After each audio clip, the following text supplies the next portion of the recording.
here. All right. How was that pizza? Not as good as yours. You don't think? Dude, you're in New York City. I don't know, man. This place usually hits pretty good, but it wasn't great. Damn, I was gonna say yours is probably better just because of your location, but Depends. this place near me does pretty good. It's the only place around here that cooks the pizza long enough. Yeah, it gets crispy. You know, dude, like everything you might remember from growing up in like Massachusetts in a smaller town, like pizza places just don't. They cook it till it's like pale and then they serve it. Exactly. It just it's really annoying. Flops over. Yeah. So yeah, let's get right into it, dude. I had a good night. I just got a new yo-yo in the mail. I probably can't show it, but it's the new Patrick Dressel yo-yo. Oh, sick. That plastic one, the Monarch. Yeah. But he designed your yo-yo, right? He did. Well, yeah. I gave him basically a rough drawing, and he, worked his magic. Yeah, we'll get into that. But I'm gonna start with the story I have told a million times, which is that I wouldn't be yo-yoing without you, thanks to Astrojacks. That's absolutely right.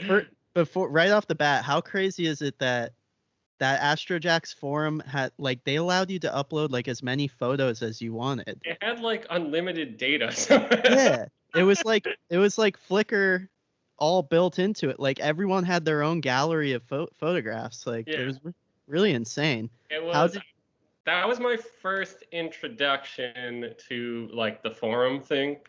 So it was pretty like mind-blowing to like actually go online. I just know this was new to all of us, like this idea of like going online and like meeting a whole new community of people. It was such a bizarre thing at the time, but yeah. So, well, first off, let's see. I keep backtracking, but I wanted to play an intro song here. Oh God, is it hype? For our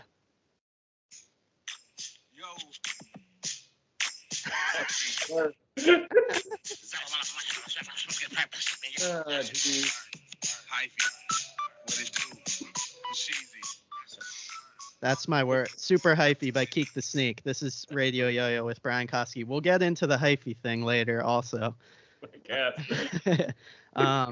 So what came first, yo-yo? Were you into Astrojacks and yo-yo at the same time, or did you? No, when did that happen? I want to say we're the same age, I think, right? You're 32? I'm 31, almost 32 in March, so yeah. So like when we were around 11 or 12, I'd say, I remember just like watching Nickelodeon or something, and I saw an Astrojacks commercial. Yeah. And it wasn't like, it stuck in my brain, but it wasn't like one of those things like, oh, I gotta get that right now, like blah blah blah. But then I was like at like one of those like BJ's, big box stores with my mom like a few months later, and they were on the shelf, and I was like, oh, can I get these? And she was like, sure. And I like immediately was just like obsessed with it because I just never really even used. I used to yo-yo, during the boom, but you got a little like wood axle yo-yo doing around the world and shit. So then like Astrojacks really first showed me that you could do like these really nifty ideas with things. And then that's when I went onto the Astrojacks forum, and then like that's what kind of like opened my whole world to everything. Because what was the like on Astrojacks there was Eric Bergman. What was his name? UFO? Oh, was he a yo-yoer too? He was a yo-yoer too. So he was I didn't know. I don't remember. He was like the face of Astrojacks. He was like the best player. He had like all the sickest tricks that were like really And then I found out he was a yo-yoer as well, and he was into that whole. It was like I think was it Team Yo-Yo Maniac? Do you remember them? I don't remember them. No. Not Extremes fan. No, different thing. This was like a German yo-yo crew that put out these like crazy sick videos for back at that time. Okay. And following through Eric's stuff, I like found all their things, and I just remember somebody like that was like my first time really seeing yo-yoing. It was like somebody had like come out of a wrist mount, and they just still had the triangle on their palm, and we're just like weaving in and out of the triangle, and I was just like, what the hell is going on? You can do like these crazy things with the yo-yo. And then that was when I bought a yo-yo probably when I was around 12. That was like 2002. So that's yeah. your first ball bearing yo-yo. That was when I got a Duncan Freehand 2. It had just come out. Hell yeah, dude. Okay, so that is crazy to me because I discovered yo-yoing through you and through Astrojacks, and you discovered yo-yoing kind of through Astrojacks also because of this Eric Bergman guy. That is so wild. Astrojacks they were great with that website with the photos, and then they just had like a crazy website in general with like early video clips. Tutorials.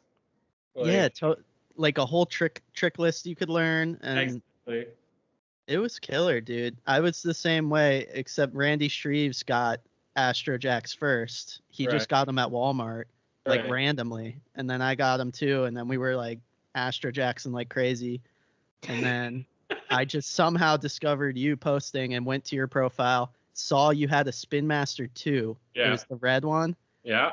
Dude, that thing looked so cool to me with the metal rims and stuff. I was like, it's a wrap. I need a yo-yo. That was the second yo-yo I bought, because I think when I got into like starting watching those yo-yo videos and I got the Freehand 2, and I think it was Bay Area Classic 2003 had just happened. Mm-hmm. And Brent Dellinger, I think, got 3rd place or something. Yeah, because Johnny won.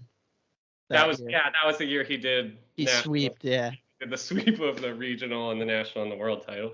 So that was my first actual, I think, time seeing a yo-yo freestyle, and like for some reason it was just so coordinated with the music, and it just like blew my mind. So I was like, oh, I need a Spin Master 2. I remember you were a Brent Dellinger fan, and I was too. He's like underrated nowadays, but I agree. Nobody talks about that, dude. He had one of the earliest horizontal tricks at Nationals 2004. He was doing horizontal shit, which is crazy. I don't even remember that. I believe you. Yeah, no, it's at the end of his freestyle. Yeah. So Astrojacks came first for both of us, and that's another weird parallel too, because my first ball bearing yo-yo was a Throw Monkey, and then I immediately got a Hitman. Yeah, exactly. That's like you just want to upgrade real quick to that YoYo Jam. Dude, I remember like I had the Bionic gray, lighter gray, Freehand 2, and I rocked that thing for a long time. And I just remember, like, you know, it's also a weird yo-yo to start with. It's obviously good to start responsive, but like that whole friction sticker system with spacers, all the spacers and the O-rings, spacers and little O-rings, and like the pads weren't recessed at all. So like a brand new Freehand 2 with 2 fucking friction stickers on it, you couldn't like do anything. No, it was as good as a butterfly. It like slept for like 5 seconds. Right, and so I remember like kind of learning. I couldn't do breakaways for a while, so I would throw down and turn. And like, and I just remember like I was liking it, I was into it, but then I finally hit like a roller coaster, just like a basic like trapeze brother, double or nothing, and like that was it. It was just like, oh, you can like, those are tricks. Yeah, exactly. It's for me like my first trick was like double or nothing, and then like roll it over to the side a little bit, and then like roll it back. Right. And I was like, I'm making up tricks. Like I'm It starts very rudimentary. So were you learning from, you were just straight up teaching yourself like we all were, right? Like from clip videos? Remember, what forum was it? Remember, what was the forum that had the really, really, like, it was like diagrams, like step by step of red. Ken's World on a String. That's it. Yeah. Yeah, he had literal drawings that you had to like learn. A straight on drawing, and it'd be like different color, like be red dot or a black dot, depending on what finger it was. Yep. And like, oh my God. So you would like literally try to fumble through that, and then people were probably starting to put tutorials out a bit now, but I don't remember anything like vividly. That was when we were probably getting on to Dave's Skill Toys. Yep. Yeah. So we jumped to Dave's Skill Toys. I remember that was my first main yo-yo forum. That was my main yo-yo forum. There was the other like yo-yoing.com, but the system wasn't great. Tyler and I talk about that all the time, how intimidating yo-yoing.com was. Yeah. Because it was all the cool guys were there and all the adults, like older guys, who really were only like 22. It's weird to think back. Exactly. But like Steve Brown was like 23, and I was like, that's a full grown man right there. Full like grown man talking hella shit. Yeah. Yeah. But yeah, we all avoided yo-yoing.com until we were a little older. But Dave's Skill Toys was like really friendly, and like John Higby was there. Yeah, he was. And like a lot of the like collector crowd was there. Yeah, like there'd be like older collector dudes who were just obviously like as kind as can be, and then there's like a lot of young kids that were probably all little shitheads, but like in retrospect it was probably fine. But it was all organized though. It was like you had categories, which was helpful. Categories of different discussion, yo-yo reviews, trick discussion, post pictures, all this crap. Whereas yo-yoing.com was just the newest post was like at the top, and it was just like this flood of like, I don't know. It was harder to keep track of everything. I wasn't on there as much, but yeah. Were you on the Yo? I was on the Yo a little bit. That was God. So there was Dave's Skill Toys. There was Extreme Spin forums. I didn't go on the Yo that much, honestly. I was mostly Dave's and then yo-yoing.com. That's interesting. Yeah, I met Kevin Sullivan, Field Medic, at the Yo. But I met you obviously on Astrojacks. There were different crews. I think Tyler was on the Yo as well. Yeah. It was interesting. And then Drew Tate's was on, I think, Dave's Skill Toys and yo-yoing mostly, like you were. But it was funny how there were like different little cliques on each forum. It was. So you're learning to yo-yo, and then we got Jeff Koons and Andrew Piscatelli. That's the Millbury Crew. And Camden Moriarty, of course, honorable mention. Of course. So tell me about the Millbury Crew, because this was huge for me. Was it? Yeah, I loved dude, a day at the credit union. That video fucking rocks. I just watched that again today. Jesus, I haven't watched that one in forever. I watched, I think, like Project Chapter 1 or 2 recently, because Jeff still has them all on YouTube. Yeah, thank God. Jeff is like good at keeping stuff like that. Yeah, if you're watching this, if you go on YouTube and search Millbury Crew, I think you'll be able to find all of those old videos. Millbury, right? Correct. Yeah. Millbury Crew. Check it out. So yeah, when I got into yo-yoing, I was, Jeff and Andrew were two of like my closest friends. So obviously I like introduced it to them, and they both picked up on it right away. And I want to say I can't remember what year it is. I want to say it's 2003. It might be 2002.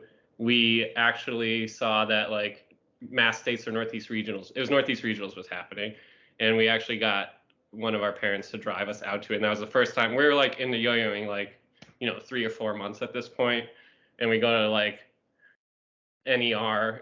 Like, first thing I see is like one of the best contests ever. The first thing I see is like Dana Bennett and Mark Montgomery and Andre Boulay like take top 3 in single A or whatever. I don't remember the exact vote, but like it was just such a crazy eye-opening experience to like, because I like knew who those dudes were already. Even that young into it was like already kind of like, oh, those guys are like starting to idolize those dudes, and then going to get to meet them, and everybody was so friendly and like inviting.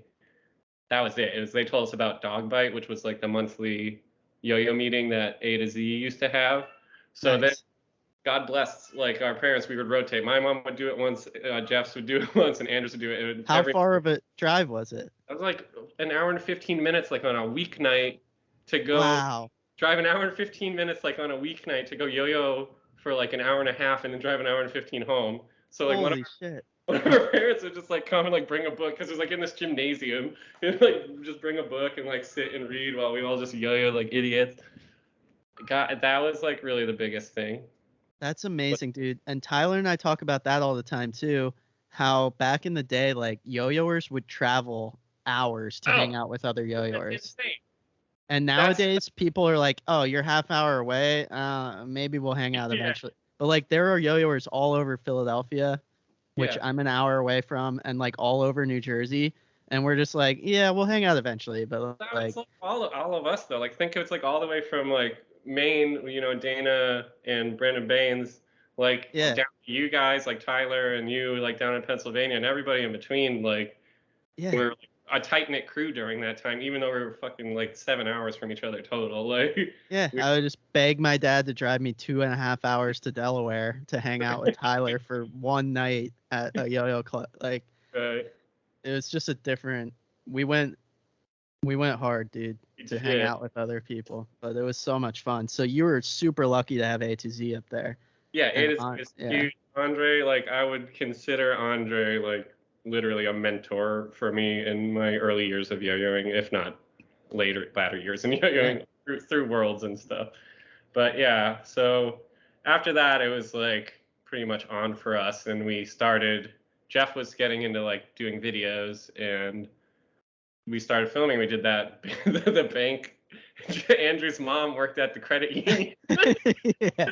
So we're like, you would be sick if we went to your mom's work and like went down to the basement and like filmed down. It is kind of a sick video though. It's reminiscent of Operation Dark Magic that Andre did, where it's like a spy type, but you're kind of making fun of it a little too.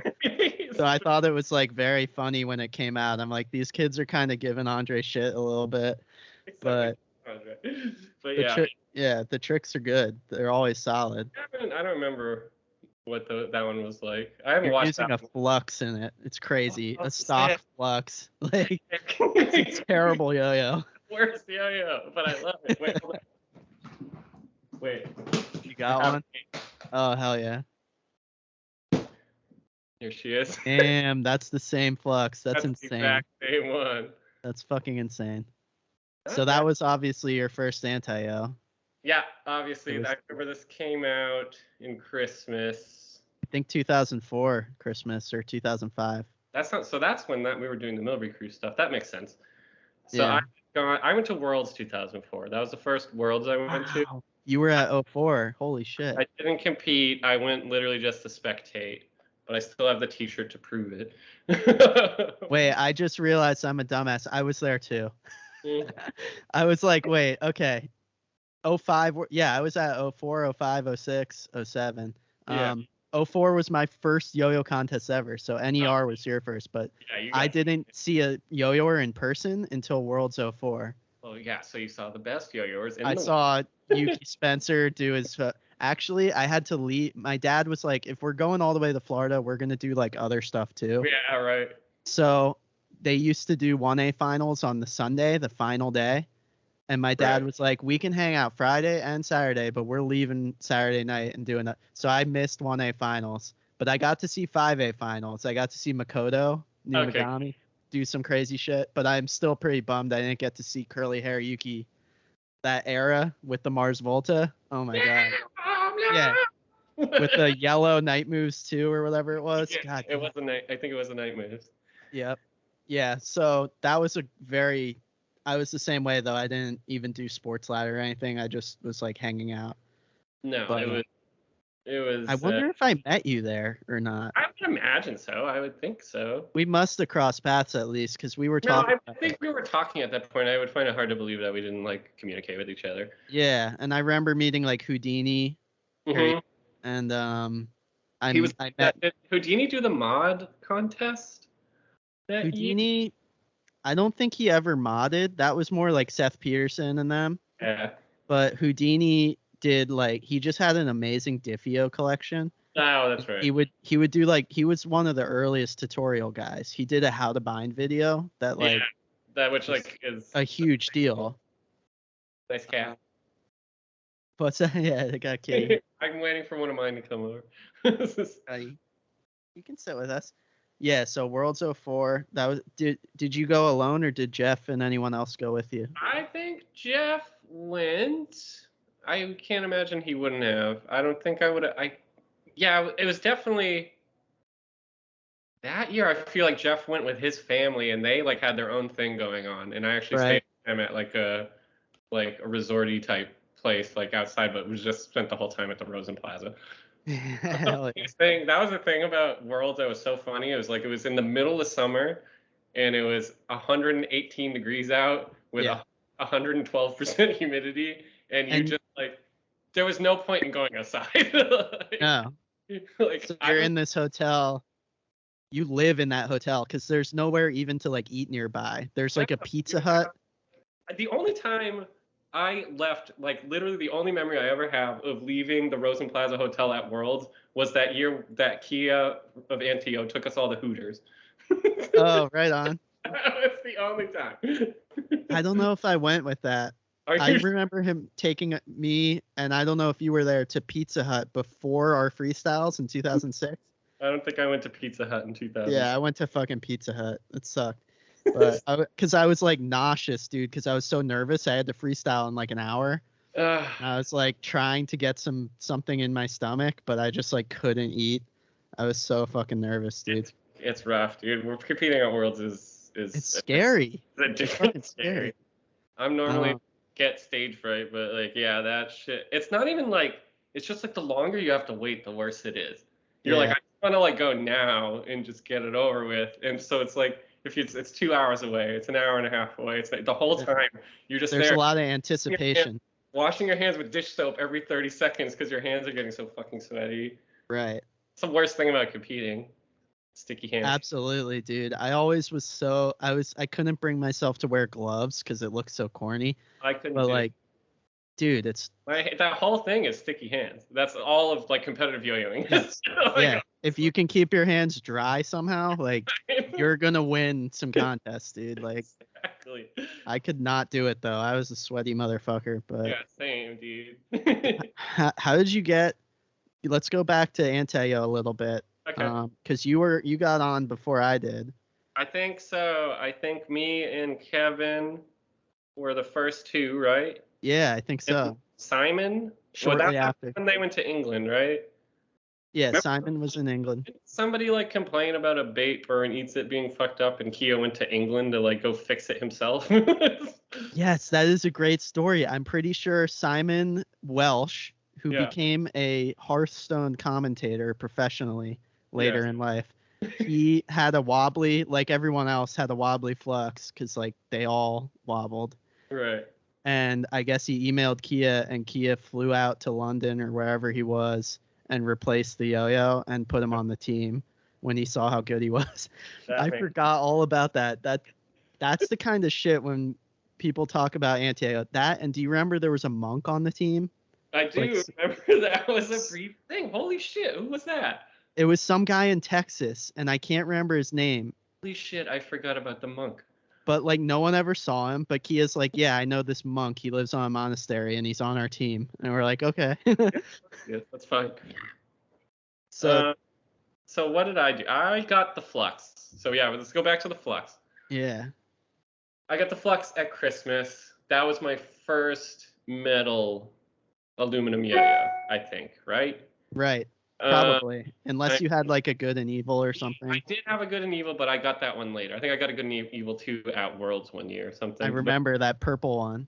That's absolutely right. And I think I traded a fucking Babezilla for it, and I'm pissed. No, I think it was my Eats It. Oh, damn. That's where the Eats It went. I remember you being stoked on that yo-yo, though. Yeah. Because it was purple, and it was kind of sick looking. It was super sick looking. I mean, honestly, that thing is almost as collectible as an Eats It at this point. Absolutely. They don't come up often. I'm still on the hunt because my first aluminum yo-yo was a good and evil 1. Black and blue one. Yeah. And I got that for Christmas, and I don't know what I traded or sold it for, but I've been looking for a couple years now, and like no one has those things, dude. They're hard. I'm on the BST like on Facebook, and like I've never seen one posted, honestly. Oh. I would freak out. Yeah, so I say I had the Flux for a few months, and I swear to God, I don't even think I sent. I don't even know if we had anything recorded. I think it might have been the bank thing. I think that bank. Probably. Yeah. I think I sent that in to Kia or Sunny or just Antio at fucking hotmail.com. Like, and it was like, I really like this Flux. Can I be on your team? Here's the video. And they like wrote back within a day and were like, sure. Like, that was it. And then they like sent it was like, as soon as the Eats It came out, I got an Eats It in the mail. And then they sent me a t-shirt right away and a bunch of stickers and buttons and all that type of shit. It happened so quickly and so like casually, like people were like, oh man, you were on Antio. That's been really like, it was like, no, I literally wrote an email and Kia said yes immediately. Right. That is hilarious. And you filmed Eats It and Die like right away with the Eats It. When they sent me the first Eats It, I don't even know. I don't think it had even dropped yet. Nope, it was new because I remember seeing that in that video. The video opens with like a photo of it that you took, a really and shitty it's like with the Ken Burns effect, like zooming in, and I'm like, dude, brown yo-yos didn't exist. No. I was like, God damn, that looks fucking cool. So that sold me and Eats It. As soon as 100%. Yeah. So yeah, as soon as I got the Eats It, I was like, I think Jeff first thing he rallied for was Extreme Spin as a team. I don't think he was on Extreme Spin even yet. So I got the Eats It and I was like, yo, we gotta make a video with this thing like right now. He was on Extreme Spin for Eats It and Die because he was freshly because he has the shirt. Okay, cool. I'm pretty sure. Maybe he was just rapping them really hard. I think you're right. No, he wouldn't. I don't think he wasn't like that so diehard that he would be like just having a Extreme Spin shirt. But so yeah, we made Eats It and Die like soon as the Eats It came in, right before it came out, and I think Kia was stoked on it and put it on the NTO website and stuff like that. That's a fun video.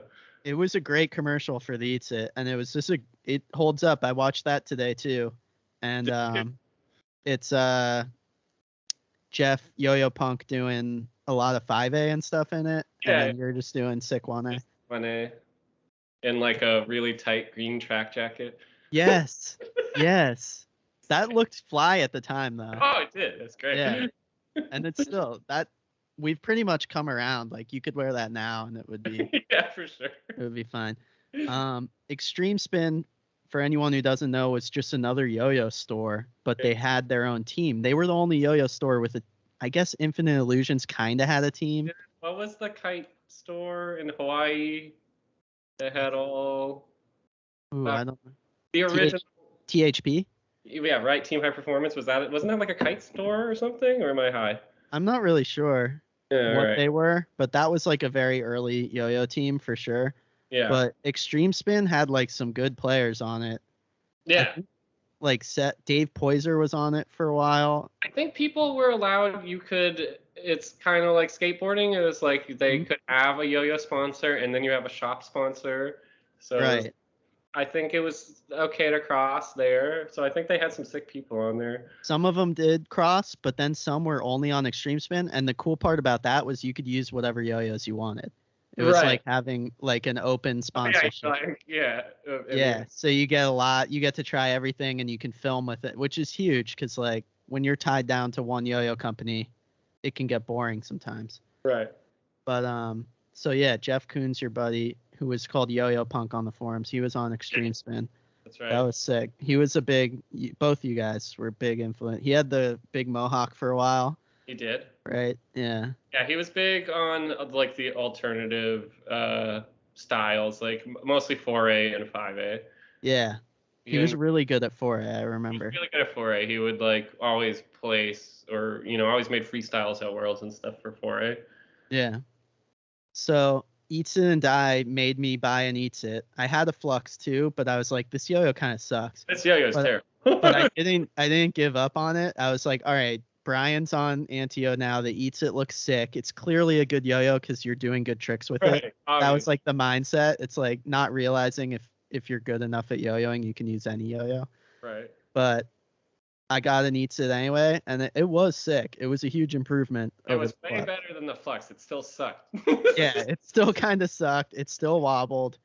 But I got one, and I filmed my first video that I posted in 2005 on YouTube. So it's probably one of the earliest yo-yo videos on YouTube, dude. Like literally, because they launched in 2005. Right. So I posted. It's called Eats It video, and I was like, I'm gonna do the same thing. I'm gonna post a video and get on Antio. And I sent it to Kia, and I was like, "What do you think?" He's like, "It's great, man. We love it, and we'll share it and everything." And I was like, "Okay." Like he didn't offer me a spot. It took like till like 3 months later when I entered my first contest and won, and then he was like, "So you want to be on the team?" He literally sent me the email. It just said, "So do you want to be on the team?" Did you tell him like that a smiley? Did you tell him that you won, or you just saw it happen? What do you mean? What's that? Oh, dude, when he emailed you, did you like tell him you're like, oh, hey, look, I won this contest, or was he just like he saw it? Yes. Every time I did anything, I was emailing it to Kia. Like when I posted that video, then I made a 4A video. I'm like, check it out. And then I won a contest, and I'm like, hey, check it out, man. I won this contest. And Which one was it? It was Maryland States 2006. Absolutely. Oh, yeah. shit, that was late. I thought you were on earlier than that. I didn't start yo-yoing until the beginning of 2004. Yeah. So for some reason, it took me. I went to 04 Worlds. I went to 05 Worlds as a spectator, and then 2006 I finally got the balls to like try competing. Yeah. And I entered Maryland States with Drew Tates. We had like a pact because we both had never competed before. Oh, okay. And we were like, we're gonna do it. We were like pushing each other, and I did it, and I won Y division, with like 5A with an Eats It, a fucking Eats It 5A performance, and then I finally got on a team, and that felt so good, dude. I got my shirt right here. Oh shit. Wait. Damn, bro. Wait. Yes. Anti-team. You probably can't. My camera sucks. This is a new MacBook. I don't understand. Embroidered name in cursive. So good. Yeah. Dude, this shirt rips. I was like, been meaning to bring this one back. I should just start wearing this regularly. Yeah, I wore it to 2016 Worlds. It was pretty funny. I just wear it in life. Like, people be like, what the fuck is that? Let me tell you a story. It's a fucking bowling shirt. It holds up though. It's sick. Dude, that was a thing too. That's completely gone. Every fucking yo-yo company had team bowling shirts. Mm-hmm. Duncan, I think Duncan started it. They did. They had the big red ones. The red ones were nasty. Those were iconic. And then like, you could buy one of those right now. You'll never see one. Oh my god, that I never even thought of that. That would be cool if one came up for sale. It would go for so much money. I know. Yeah. And they'd like, fuck, what else? Every team had these bowling. Extreme Spin had the blue and black ones. They did. YoYo Jam had like the black and white stripe. Oh, it had the stripe going down. Yeah, like the green stripe, black, white, and green. Those were like really gaudy. Yeah. But they were cool.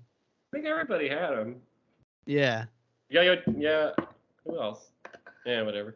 That's the big ones. YoYo Jam, Duncan. That's like all their. The other thing back then. Those were the only fucking 3 companies that existed. Yeah, YoYo Jam, Duncan, Buzz On. I think Buzz On had some nice shirts. They did. Damn, Buzz On was so sick, dude. I fucking love Buzz On. Element X, the Medic, the fucking little one. Bushido. Cheeto, that thing. Yeah. And their team was just like full of world champions. Dana Bennett, Paul Yoth was like a multi-time 3A champ. Mark Montgomery. Jesse Garcia was on Buzz On. Dude, so sick. Like, what the hell? Buzz On was a problem back then. They were a seriously talented team, and those videos were sick. They were built up for, I assume a lot of people watching this are younger and don't remember that. So they were also built up with like those old school the Duncan like spacer system. So it had like the bearing and the spacers and the little O-rings, and you had paper caps covering the axles and like all these things. And they were plastic with metal inner rims, and they were so good. Yeah. So good. Somebody should revisit the Element X, man. I know, dude. I know. It's totally doable with the modern plastic and metal that they're making. But Tyler was telling me something really funny about the skinnier rims. Like there was one they had called the Nemesis that had really skinny rings. I remember that one. And the Bushido had skinny rings under the cap too. Yeah. And apparently it was literally a shower curtain rod sliced. That's what I'm saying, dude. And then just shoved into the plastic yo-yo. This is like, how it was done back then. It's insane. There was no machining anything. It was just like chopping shit up and everything was like weird injection molded and then snapped together. And then you had obviously like the whole modding scene, which was just hacking your yo-yo apart to make it work properly. Mm-hmm. It was born of necessity. It became like a. Remember like punching out like credit cards and then like cutting a little hole to go over the axle to shim out YoYo Jam? Yeah. You had to buy aftermarket parts to make your yo-yo actually work. You had to buy like shims from Like everybody Yo-Yo Jam. shimmed out concave Hitman. That was like the first true dead unresponsive yo-yo. Yeah, Like, and it didn't come that way. You had to buy the bearing and put it in fucking lighter fluid yeah, to clean it. exactly. And Like, then you finally had a sick ass yo-yo, but it took $40. That's how Johnny would set his up to perform on stage. But the stock one, if you screwed it all the way tight, the bearing was a fucking 1/16 of an inch wide. Insane. Yeah. Like, it was impossible to play with. It is wild in hindsight though that those yo-yo jams had adjustable gaps. Like They you did. could make like could that really- doesn't exist anymore at all. Yeah. They which made isn't- it, yeah, because all aluminum yo-yos screw together all the way. So they used to make it back where it got tight enough to a point where you had a good amount of play, like several turns of like widen and loosen the gap. Yo-Yo Jam was sick. Yo-Yo Jam, I miss them. The Kings, they were the Kings. They were the peak of yo-yo performance when we were young. Like, and I'm always talking about it. Like that dude Dale, he owned everything to make the yo-yos. He owned the whole shop. Yeah, exactly. So he could just prototype something like nothing. Like he would invite players down and they would prototype 10 yo-yos and like figure out this is going to be your signature yo-yo. Like that is just like a Willy Wonka situation. They must have had like 75 models. Like, more than that. I think they had over 100, dude. And I keep saying but we keep talking about too like a coffee table book of nice photos of all their yo-yo models would be so sick. I don't know if anyone has like a record. Fucking Lucky maybe. Yeah, because like they're so cool looking, and the art on the caps and the colors and like nothing like that exists anymore or ever will again. It's just that I mean nobody makes like injection molded plastic with metal rims at all anymore, in right? the United States. No fucking way. Like it's all machined plastic now. Yeah. So even when guys try to replicate it, like the German Dave Geigel has a company. He was on Yo-Yo Jam, and he tried to make a Spin Master. Yeah. Oh, right. It's nice, but like it doesn't feel like a Yo-Yo Jam because it's machined. Like have starbursts and hybrid. No. It doesn't have any of that. It's like it's a modern version. Right. You can't do starburst response without injection molding. You can't machine that. That's a great point. Yeah, you can't. Like that was the best thing about those, like the hybrid response back then. You had a rubber O-ring on one side and starburst on the other side, and it turned out that was like one of the best ways. That was the original Dark Magic had that. Yeah, exactly. It was the best of both worlds, and that was born of people taking the Night Moves 2 and the Night Moves 3, or the 1 and 2 or whatever, 2, I think, and putting them together. So like it was all just customizable, and like you're right, it'll never exist again. And sadly, like those yo-yos are all just breaking apart.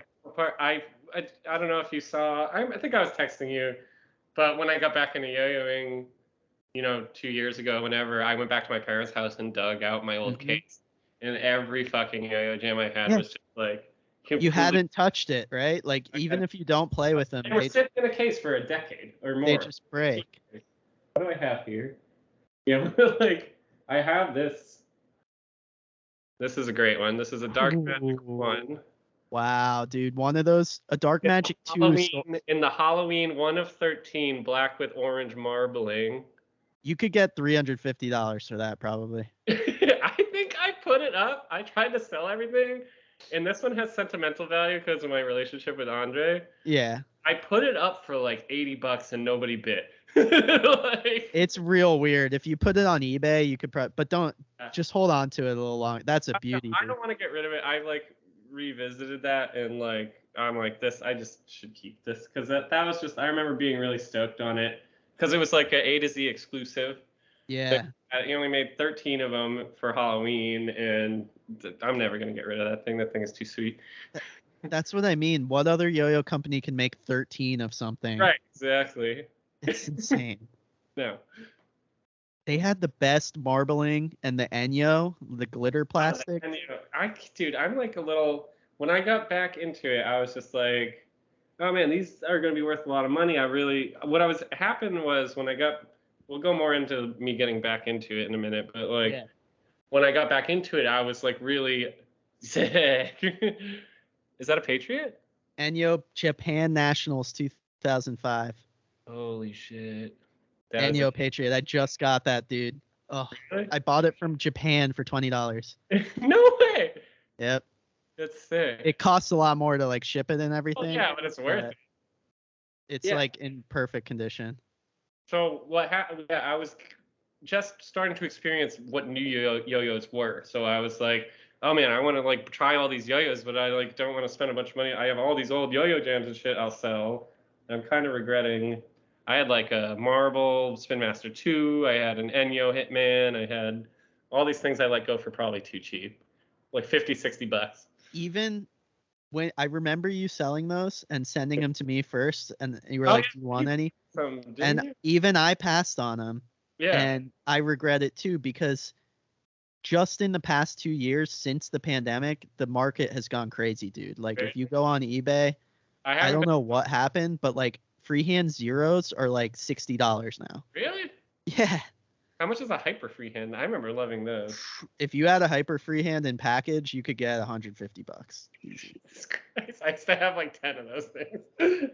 Dude, you're sitting on some money. That shit is, I don't know if I'm sure it will pass, but like right now in this moment, I'm like looking at my old case. Like, what do I have right here? I have like some old crap that like nobody will ever buy. No one is ever gonna buy a Sigma Blades Y. Dude, I would buy you have a Sigma Blades Y. Yeah. I was just thinking about that yo-yo. It's one of the sharpest yo-yos ever made. It's a AAA yo-yo for, what was it? Who's Daisuke Shinada? Daisuke, yeah. And then I have an old speeder with no caps. Just hang on to them. Those are beauties, dude. I think the speeder, I literally can't get the bearing out of, and I've tried for hours.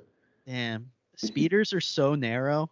I forgot how narrow they are. That's the thing is, like, people, when the Hitman came out, that thing felt like a spaceship. Like, it looked so wide, yeah. There couldn't be a wider yo-yo. And then I looked it up the other day, and I think it's 40 millimeters wide. Yeah, it's insane. Like, there's no way any yo-yo could ever be wider than this. This thing is a monster. That's what's weird about the Patriot, is it's like modern day width and size. It's like a huge chunky yo-yo.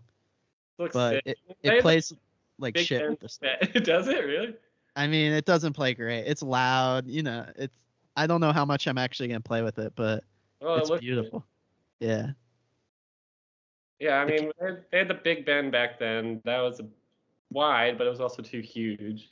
It was huge, man. The Big Ben was cool though, and that would be like a good beginner-friendly yo-yo now. Oh, now, sure. It's like the right size. Yeah, I don't know. I got rid of most of my good stuff. Oh, this is a good one. You'll enjoy this. Oh, baby, a Higby painted freehand zero. Takeshi Recess, too. With the flames. His flame jobs were so good. So good. I would see, like, it has Takeshi right there. Damn. So sick. These are like, I got rid of most of the things, and the few I decided to keep, I will definitely keep forever, and that is one of them. Yeah, that's a piece of art there. That and the Takeshi freehand one with the Steve Brown signature that's barely there anymore. Oh my god, one of the best color freehand ones too. Takeshi Recess, this thing is perfect. This thing still slays. The blue and yellow and the green and yellow are the best colors. That's so sick, dude. Tell me about how you made that Yuki equals God video. That shit was, I watched that today. Why? It's so good. That footage of him like in his house. Oh, I don't know where I found it. He posted that shit on a forum, and I saved it. I used to save like clips all the time. I don't know if you used to do this, but rather than letting shit stream, I used to save everything I could, and I had just like archives. But I was a gigantic Yuki Spencer fan back then. I think most people were. I mean, he's still, his stuff from 2003 to 2001. 2001 was when he won, right? Yeah. Or two? I think it might be 2002. Yeah. But his stuff is still so relevant and still so good. It holds up. Yeah. It holds up. So I don't know. I was just like young at the time. I was probably like 14 or 15, and Jeff was really into editing, and I was like learning how to edit. And I just had all these Yuki clips, and it was just like, man, I'm gonna throw together this like Yuki tribute video. And I like started what it was like the Rob D Club to Death, like from the Matrix song, like. Yep. Like, Dude, it has a life of its own because I was looking for the original. It's on Millbury Crew. So Yeah. Jeff uploaded it, and it's uploaded like 4 other accounts on YouTube. Oh, really? Yeah.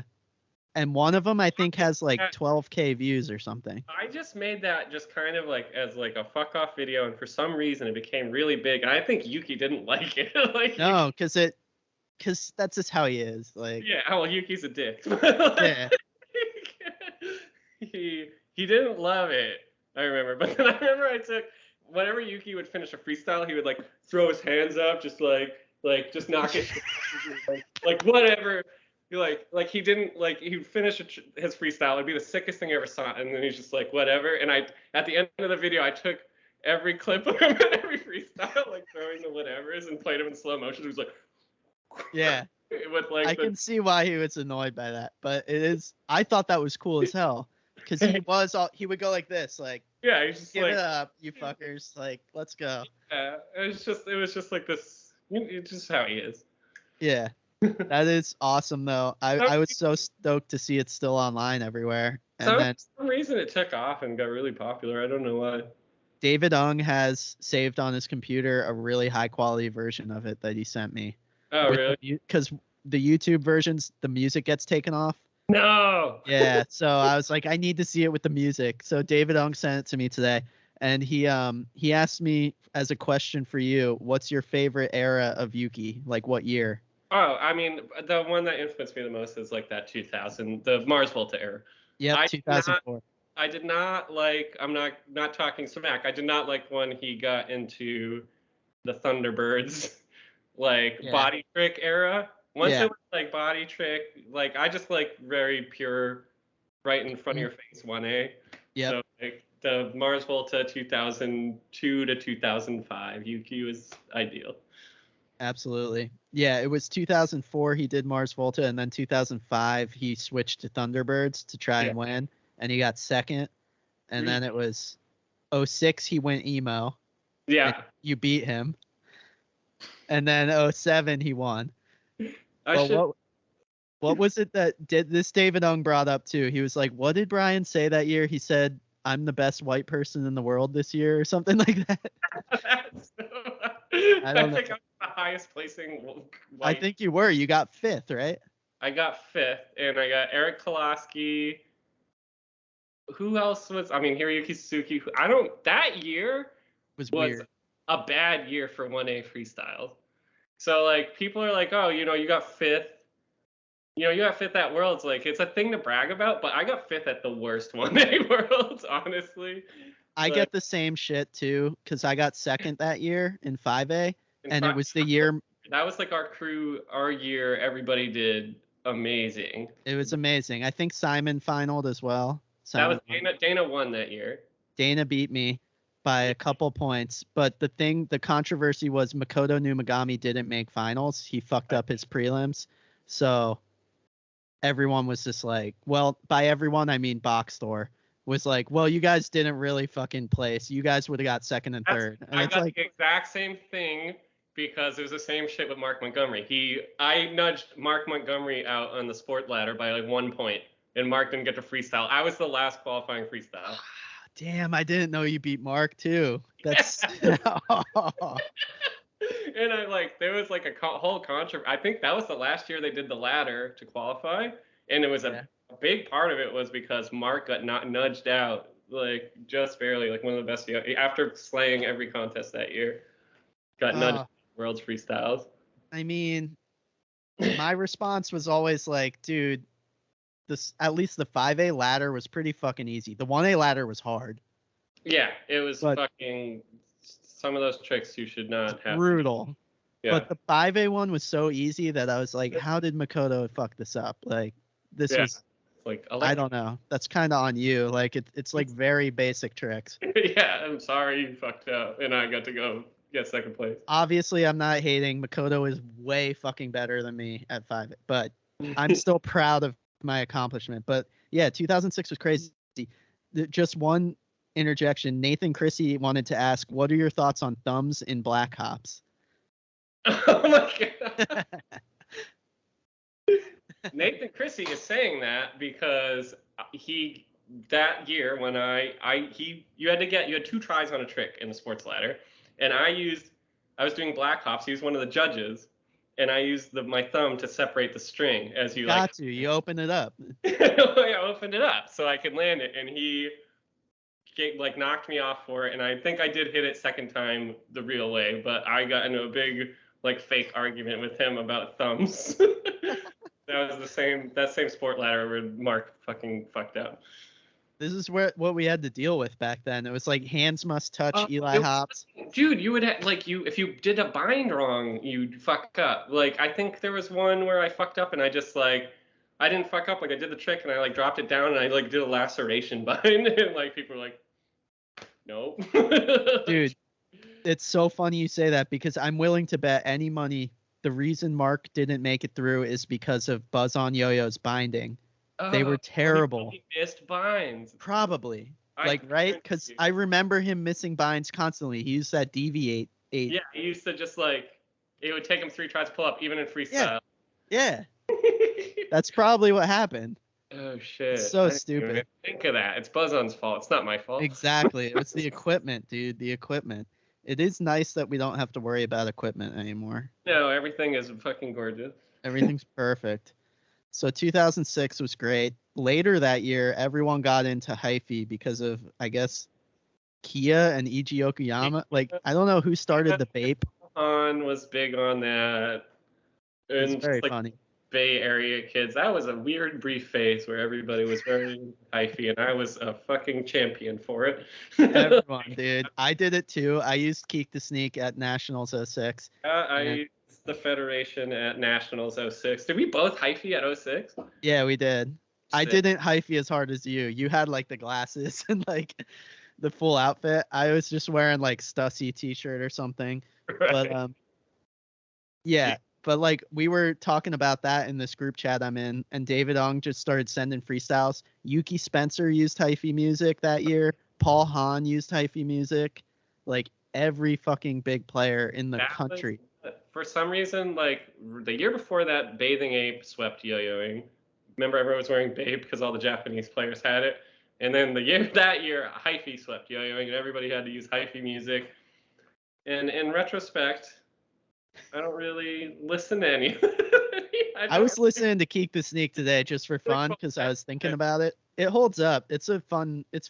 I'll revisit it. I think Mark sent me one a few months ago. Me and Mark have stayed in touch throughout this whole thing, which has been nice. That's awesome. Yeah. So yeah, you took a hiatus. When did that start? I was trying to think today when the last time I saw you was. And that we really talked in person, and it was probably 2007. Maybe that's possible. I was still going. 2006 was the last time I really traveled for contests. So 2006 I went to Worlds and Nationals. 2007 I didn't go to Worlds. I may have gone to You were at MA States. Yeah, I stayed going to MA States and NER through probably 2010. Because I went to college in 2008 at UMass, which is 20 minutes from Northampton, which is where all those contests were. So I stayed, I want to say there's one freestyle online. I don't remember what year it is. It's probably 2009 or 2010 at Mass States, and I got 10th place.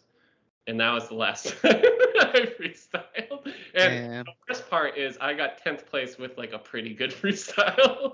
It was I watched it again and I was in my mind I really fucked up, but I watched it again recently and I was that was pretty solid. I just couldn't beat these kids anymore. At that point. I gotta watch that. I've never seen anything of yours from that era. It's not a bad freestyle. I'm using was a plastic YoYo Jam with side spinny things. Oh, YoYo Jam or YoYo Factory? YoYo Factory, sorry. A grind machine too. I think it was probably a blue and yellow grind machine too. Yeah. That sounds right. Yeah. Those were really good yo-yos. They were, and Interesting. Yeah. I think that was the only working yo-yo I had at the time. And then I think I went to the following mass states to sell off most of the shit I had because I didn't even have like gas in my car to drive home. Yeah. That's how it was in college. Yeah. So college happened like most yo-yoers.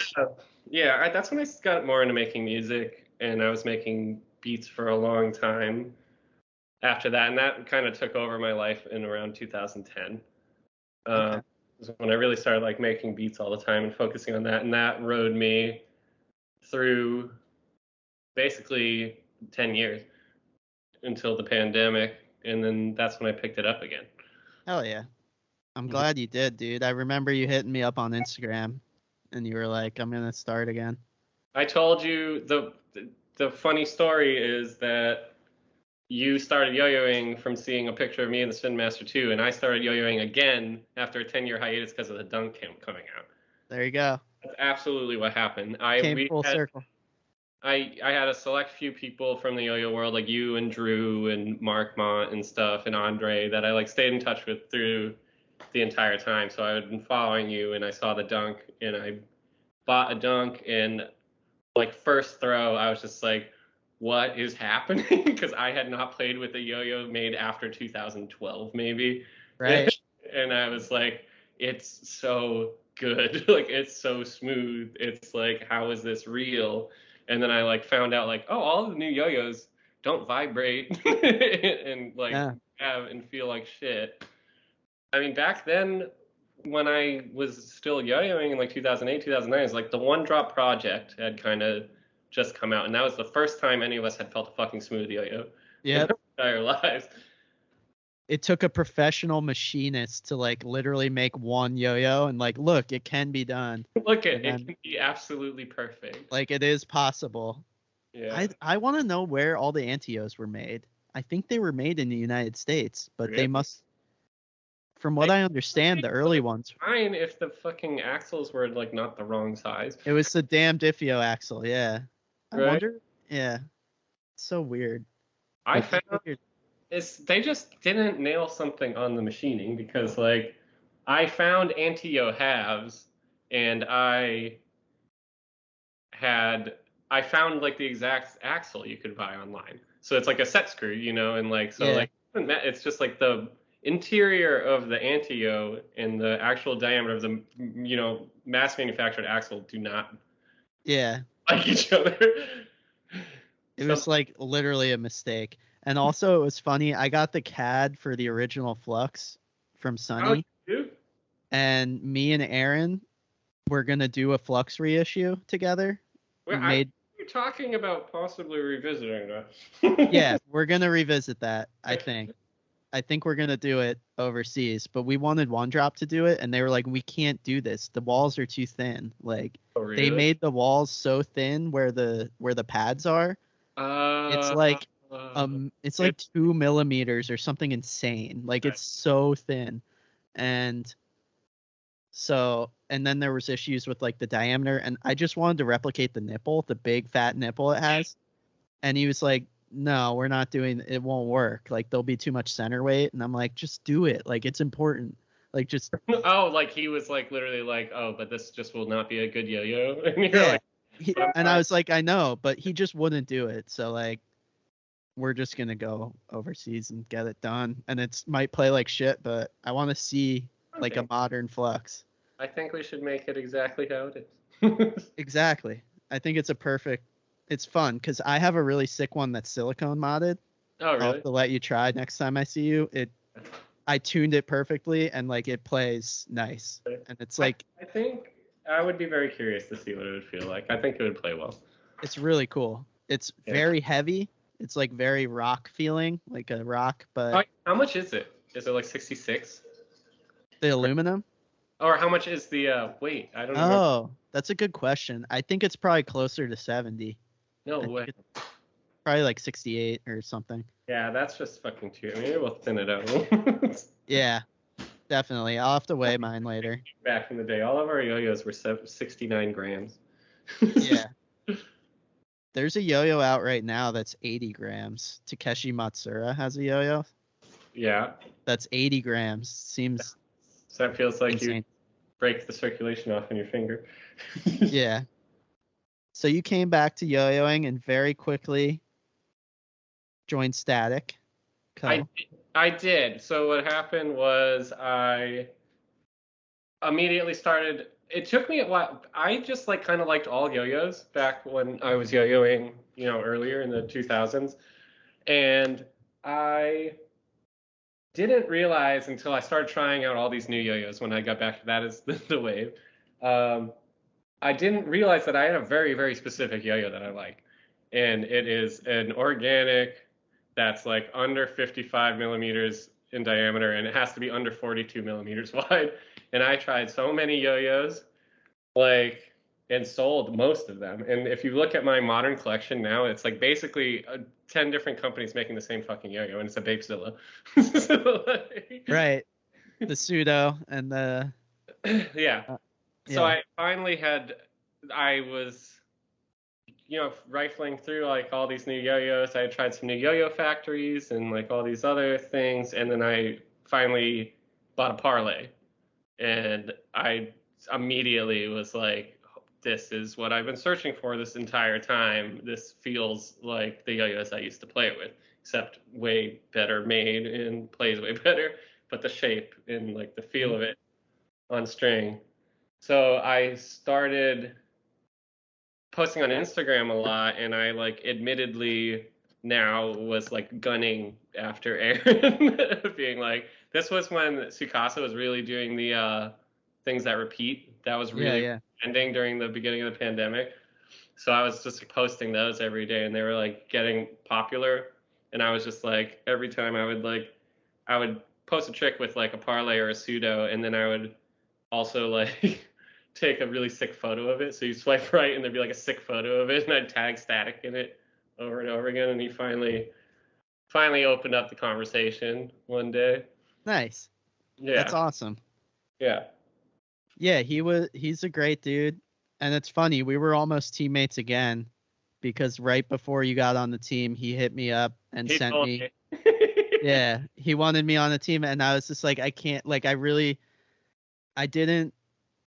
love his company and his yo-yos. I just knew that I was going to do the dunk, and I was like, I got to do my own thing this time around. Like, so it just didn't work out, but I was very close to being your teammate also, because I was so flattered, and those yo-yos are so good. They're like so the pseudo and the parlay. The pseudo is one of the, like, as far as I could tell, one of the best yo-yos ever made. Yeah. And I like the one that with the flat rims that isn't yours. The other one, I don't know what. I forget the name of it. I forget the name. It has those like almost like the VHS you just reviewed. It has those like staggered like cutout thing to it, and it has like a flat rim. Yep, that's a really cool yo-yo too. That's a really cool yo-yo. I actually think Yo-Yo Expert is sitting on a gang of those, and he just hasn't like done the write-up for it. So those, I think there will be a re-release of those at some point. Oh, hell yeah. All right. Yeah. So Drew Tates wanted us to talk about hyphy. We did that. Oh, Drew, that was Drew? Yeah, Drew Tates. He wants to know, we got to do something with Kevin, with Nivik. Yeah. Like the three of us, like some sort of reunion video, even if we just like stitch one together. You do it? That would be sick. I think I could get him to do it, and we could all wear our Antio shirts and like. He still has it. Yeah, that would be fun. So someone asked, how did the wave come to be, and like what yo-yos influenced your preferences? You already pretty much talked about that. You like this very specific Bapezilla style. Believe it or not, the wave is literally a mashup. It's a collage of like 5 yo-yos I like. Okay. So what are those? I'm not even gonna be like, can't like try to hide that. Like this is literally, I took my favorite elements of a bunch of different yo-yos and mashed it together. So I started. This is like, obviously the pseudo has side effects. So this is just a mimicry of that center weight. The very deep dish cut in like this is from the Creep, one of my favorite yo-yos. It's the only big yo-yo I love. I was gonna say, like, when you see it at the angle I'm holding it at, looks like a Creep. Across the top, it does. Now that I realize that, but I was just gonna say that's my favorite thing aesthetically about it is how you just see this flat inner rim. Yeah. When you're looking at it across, you don't see any like curve. You don't see any. It looks so cool. I wanted to keep it really, really. I like very, very like minimalist design, like and things like that. I really didn't want any bells and whistles. I didn't want to schmoove. I didn't want a bunch of waves or anything weird in the thing. I wanted to keep it like as minimal as possible. So I did the pseudo nip. I did the Creep cutout. The flat rim is just kind of inspired by like the Project or like the One Drop 54. I don't know if you remember the One Drop 54. Came out with like that kind of angled flat rim. Is that what that is that you held up, a 54? Yeah, that's a One Drop 54. Got it. Yeah, that looks sick. A great one they made, which Aaron actually introduced me to. It's almost the exact same diameter. And then the angled I wanted a regular high wall just angled. And that's just kind of, the Panorama did that, or the Mal high wall did that. So it's taken from that. So I just took like all the different things I like either aesthetically or performance-wise from a bunch of different yo-yos and mashed them together. And it turned out it works out pretty good. Dude, it's going to be a hit. That's exactly what I did with the Dunk. I sent CJ a picture of a Good Life Gully and a Corco Cubit. Oh, yeah. I remember you had a big Cubit inspo, and right? Like one other yo-yo that I can't think of right now, but literally he took those and mashed them together. It's the way to go. Yeah. I mean, people are going to love this. And like all these things, but yeah, I drew it out exactly, the way I have. Hold on. I drew it out like, and I got in touch with Patrick through Emmanuel, guy with the yo-yo, Emmanuel G-Way. Yeah, he rocks. Yeah, he's nicest dude ever. Like he really helped me a lot at the beginning of this to get in touch with somebody that could draw, and it turns out Patrick was the guy. And Dressel Designs have been making such amazing yo-yos this year. Hold on, I was trying to find. I saved this sketch somewhere on my phone. There it is. So that was like the initial. Damn. What I drew out on graph paper with all the measurements to send to Patrick. Wow, dude, that's amazing. You put that work in. It's the same. That's the yo-yo. It's the yo-yo, exactly, like to the measurements. So we prototyped the first one. It did not have as deep of a dish. That was really the only thing. The weight was changed a little bit. And the first one ripped, but it just like didn't feel quite right. It was like I liked it. We actually talked about like if this is a hit, we might revisit and do the V1 because like there were a lot of things I liked about that. Yeah, it would be cool to do a short run of them. Yeah. But then we did the second one, which we just added a tiny bit more rim weight and then really deepen this out. And I made this edge of this rim used to be rounded, and I flattened it out, and it looks a lot. I like that. That's something I didn't notice till now either. Yeah. That's very unique because most people would just round that off. Right. I wanted like square angles on this thing, even though it's an organic, Yeah. And yeah, it's we did 7068 aluminum just to get something like a little more, because I really, really like the pseudo, which is 7075. Yeah. I wanted to kind of upgrade it, but I didn't want this to be like a $90 yo-yo. So it's 55 big, it's 42 wide. It's got the one drop gap, which is like 4.32. And it's set to fit. These are those new one drop pads. You know how the silicone got all weird and whatever. Someone asked what you think of those specifically. So I didn't like them at first. I found them to be a little bit slippery at first. And then these things break in like 20 minutes, honestly. And then I think they're totally fine. They actually might, I don't know if I like better than the original silicone, but they're great. I've had no problems with them at all.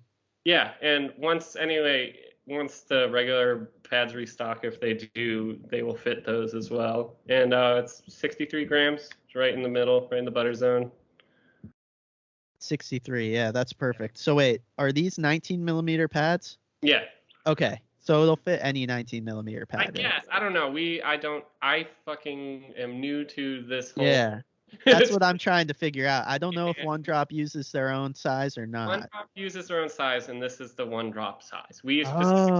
We specifically measured out the One Drop size pad and depth, and got it to fit that because we were going to use the original silicone that they made.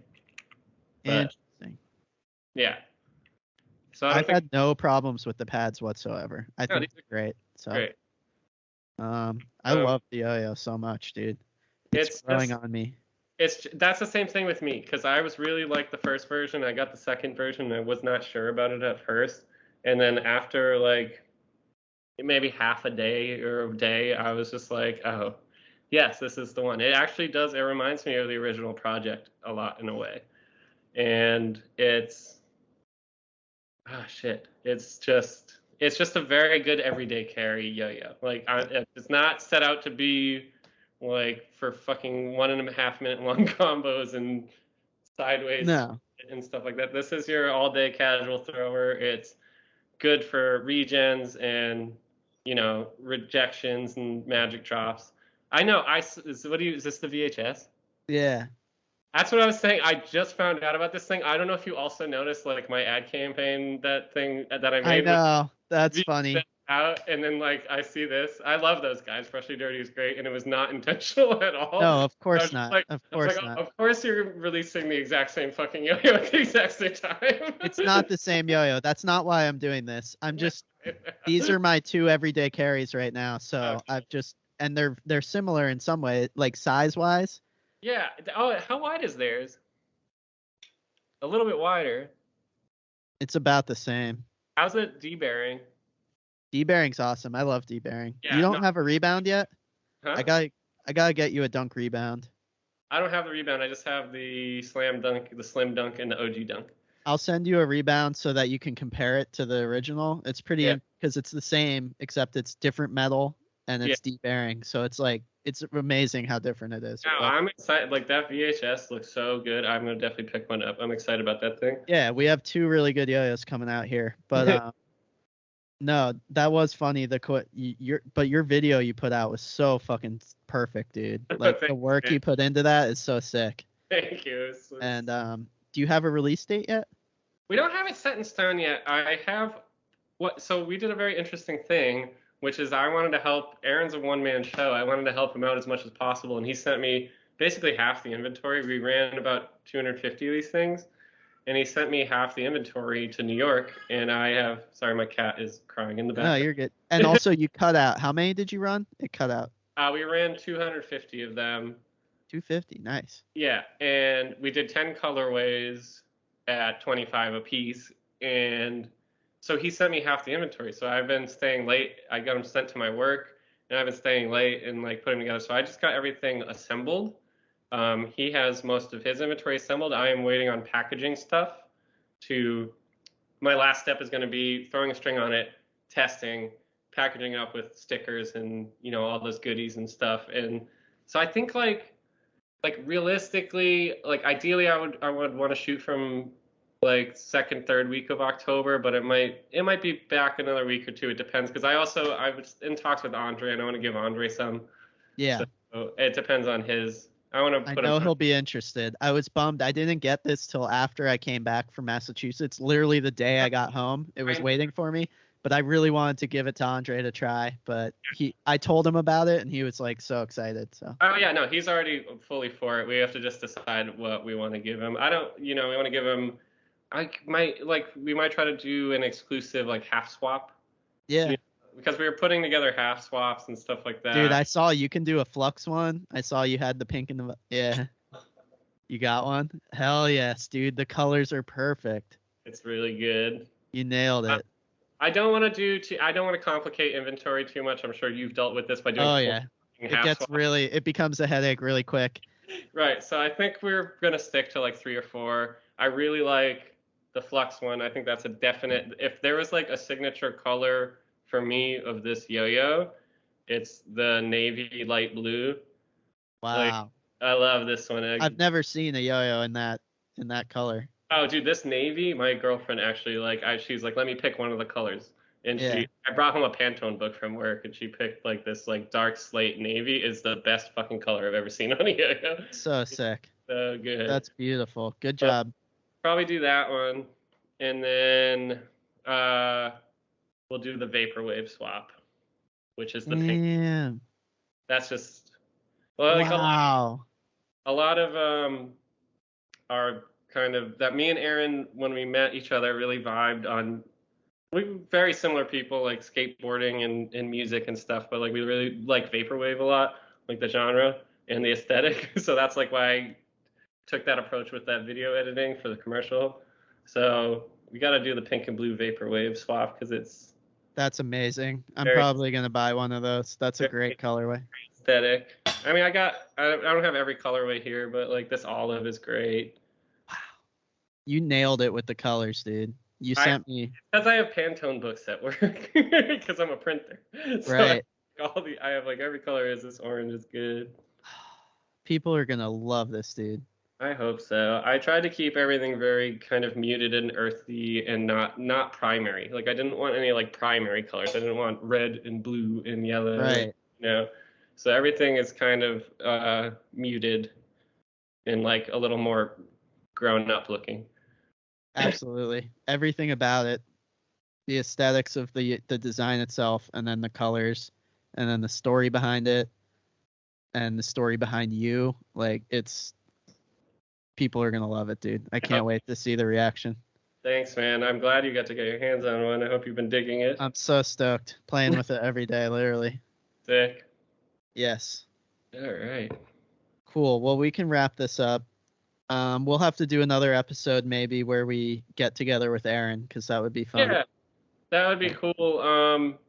Yeah, maybe after all this goes through, because we also have Aaron just sent out a prototype for another yo-yo. Yeah, exactly. I just want to talk to him in general. We have other things in the works. We should talk to you about doing that Flux thing, because I honestly want to do that really bad. We're doing it, dude. It's happening. I really want to do that. You have CAD drawings? We do, but they're a little weird. But someone like Patrick, we can send a Flux to Patrick. That's what I was gonna say. Is I feel like I could, even if you didn't have drawings, like Patrick's. It's not hard. Patrick's a good engineer that he could take one of these and reverse engineer it. Yeah, I think we're just gonna send him a Flux to borrow, and he has to send it back. Absolutely. He literally cannot keep it. You cannot keep it because it's my only one. And then I would put mine on the line for that. I trust him. Absolutely, of course. I'm just joking, but definitely make that happen. Static is awesome. I'm glad he's got restocks coming. I'm glad he's got your yo-yo coming. There's plenty of stuff in the works now I feel like us kind of teaming up now in the last few months or a year that has been very motivational for both of us.